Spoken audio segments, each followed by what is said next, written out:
اور شہید کے خون کا قطرہ جب زمین پہ گرتا ہے خدا اس کے سارے گناہوں کو معاف کر دیتا ہے۔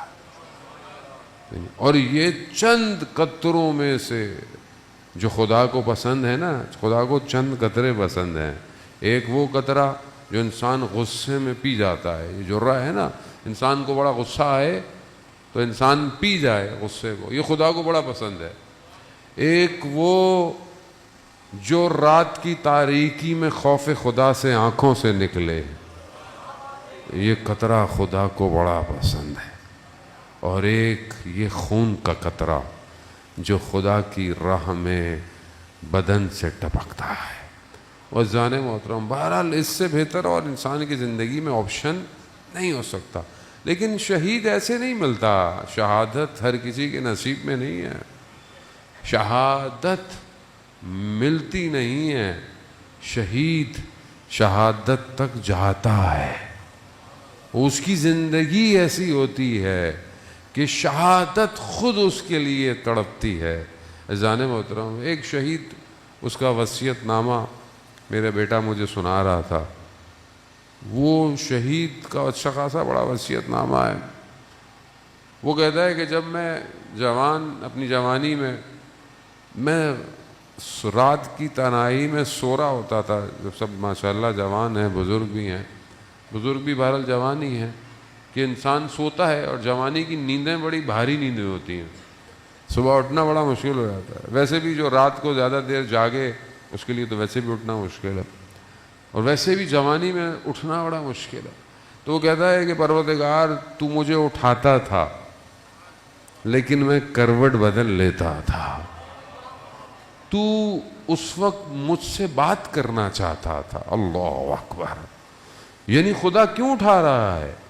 خدا نماز تہجد کے لیے کیوں اٹھاتا ہے؟ سحر اس کو کیا چاہیے؟ وہ چاہتا ہے کہ میں اپنے بندے سے بات کروں، تنہائی میں، سرگوشی میں، کوئی نہیں دیکھ رہا۔ تو شہید کہتا ہے کہ پروردگار تو مجھے اٹھاتا تھا، تو چاہتا تھا مجھ سے بات کرے، لیکن میں نے ناز کیے، میں نہیں اٹھتا۔ جیسے بچہ ہے نا، بچے کو بیٹا کھا لو، تو میں نہیں کھاؤں گا، بیٹے بولے کر لو، میں نہیں کروں گا۔ بچہ کیا کرتا ہے؟ بچہ ناز کرتا ہے، بچہ ہے نا۔ خوب انسان بھی اپنے خالق کی بارگاہ میں ناز کرتا ہے، وہ اٹھاتا ہے، میں نہیں اٹھتا۔ وہ شہید جب یہ اپنا وصیت نامہ لکھ رہا تھا تو وہ خط مقدم پہ تھا، یعنی بالکل فرنٹ لائن پہ لڑ رہا تھا۔ اب وہ کہتا ہے پروردگار اس وقت میں ناز کر رہا تھا، اب میں تجھ سے شہادت مانگ رہا ہوں تو ناز کر رہا ہے، تو مجھے شہادت نہیں دے رہا، تو مجھے تڑپا رہا ہے، جبکہ میں جانا چاہتا ہوں، میں تیرے پاس آنا چاہتا ہوں، میں پرواز چاہتا ہوں۔ اور جان محترم، خوب زندگی ایسی گزارنی پڑتی ہے۔ میں بہت زیادہ آپ کا وقت نہیں لوں گا، لیکن کیونکہ بہرحال شہید جو ہے وہ امام رضا علیہ الصلوۃ والسلام کی اولاد میں،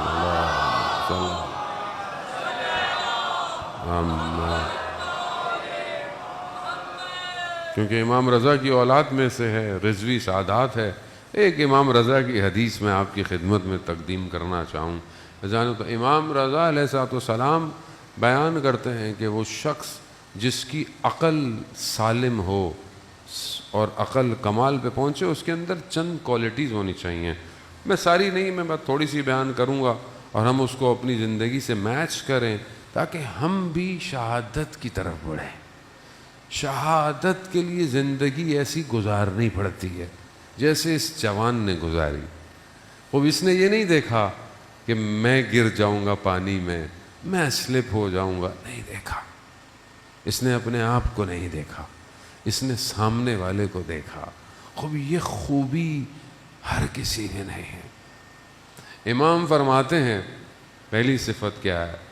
پہلی صفت یہ ہے کہ جب بھی کوئی اس کو دیکھے، یعنی ایسے شخص کو جس کی عقل سالم ہوتی ہے، کوئی بھی اس کو دیکھے تو اس کو دیکھتے ہی اسے صرف خیر نظر آئے۔ یعنی جب بھی کوئی آپ کو دیکھے تو کیا بولے؟ اس سے اچھائی ملے گی، مجھے اس سے خیر ملے گی۔ ایسا نہ ہوگا کوئی آپ کو دیکھے کہ لو بھائی پھر مشکل آ گئی، پھر مصیبت آ گئی. نہیں، یعنی اس شخص کو اگر کوئی دیکھے تو اسے صرف یہ پتا ہو کہ اس سے مجھے فائدہ ہی ہوگا. فائدہ صرف مادی نہیں ہوتا، فائدہ معنوی بھی ہوتا ہے، مشورہ بھی ہوتا ہے. خوب بعض لوگ ایسے ہوتے ہیں کہ جس کو دیکھ کر ہی انسان اپنی مشکلات کو بھول جاتا ہے. خوب یہ پہلی صفت ہے. کیا یہ صفت ہمارے اندر پائی جاتی ہے؟ کیا کوئی ہمیں دیکھ کر یہ کہتا ہے کہ اس سے فائدہ ہوگا؟ ہمارے گھر والے ہمیں دیکھ کے فائدہ، ہمارے ماں باپ ہم سے راضی ہیں یا نہیں ہے؟ پہلے چیز تو وہی ہے. آپ باہر اپنے آپ کو بہت خوش رکھیں، میں یہ کام کرتا ہوں، میں وہ کام کرتا ہوں، ماں باپ راضی ہیں کہ نہیں ہیں؟ ماں باپ راضی نہیں ہے. بعض اوقات انسان باہر لوگوں کو راضی کرنے کے چکر میں لگا رہتا ہے، ماں باپ راضی نہیں، ماں باپ کو تکلیف دیتے ہیں، ماں باپ کو ہم اذیت کرتے ہیں. کیسے ہو سکتا ہے؟ ذہن موت. خوب یہ شخصیت بنانی پڑتی ہے کہ جس سے آپ ہر دل عزیز ہوں. پہلی صفت. دوسری صفت یہ ہے کہ کوئی جب اسے دیکھے تو اس کی برائیوں سے امان میں رہے. وہ برائی ہم سب، میں آپ کو نہیں کہہ رہا، اپنے آپ کو، میرے اندر برائی پائی جاتی ہے، میرے اندر غیبت ہوگی، خدا نہ خواستہ کہیں کوئی جھوٹ ہے، کوئی بھی چیز ہے، میرے اندر برائی ہے، لیکن میری برائی سے آپ امان میں رہیں، یعنی میری برائی آپ کو نقصان نہ دے. یہ دوسری صفت ہے اس شخص کے اندر. بہرحال صفتیں اور ہیں. ایک صفت یہ ہے کہ یہ شخص شہرت کے لیے کام نہیں کرتا، یہ گمنامی کے لیے کام کرتا ہے. یعنی گمنام رہتا ہے. یعنی اگر کوئی کام کمیونٹی میں کرتا ہے، کسی کی ہیلپ کرتا ہے، سوسائٹی میں، محلے میں، آرگنائزیشن میں، تو یہ نہیں کہتا کہ میرا نام ہو، گمنام رہتا ہے، اپنے کاموں کو انجام دیتا ہے. وہ یہ بڑے بڑے، آپ کو پتہ ہے یہ گوہر، یہ جتنے بھی ہیرے، یہ ہیرا ہے، یہ ہیرے بعد میں نظر آتے ہیں، یہ پہلے نظر نہیں آتے انسان کو. کیوں؟ کیونکہ یہ گمنامی میں زندگی گزارتے ہیں. خوب یہ شہید کی، جب میں ان کے والد صاحب، جب میں پہلی دفعہ ان کی خدمت میں پہنچا، اس سال عشرہ بھی میں یہیں پڑھ رہا تھا جب یہ شہید ہوا. جب ان کے پہنچا تو ان کے والد نے بتایا کہ یہ اپنے آخری ایام میں اس نے اپنی چھوٹی سی ڈائری بنائی ہوئی تھی، اور اس ڈائری پر یہ اپنی پرانی نمازیں جو اس کی قضا تھیں ان کو پورا کر رہا تھا. اللہ اکبر. ہم میں سے کتنوں کو فکر ہے کہ اپنی قضا نمازیں پڑھ لیں؟ ہم میں سے کتنوں کو فکر ہے کہ ہم اپنے قضا روزے رکھ لیں؟ البتہ یاد بھی ہیں کہ نہیں ہے یہ بھی نہیں پتا ہم لوگوں کو، لیکن وہ اپنی اس جوانی میں اپنی نمازیں پوری کر رہا تھا. گویا وہ جانتا تھا میرا اگلا سفر شروع ہونے والا ہے، تو میں اپنا بوجھ کندھوں کا ہلکا کر لوں. عزیزان محترم،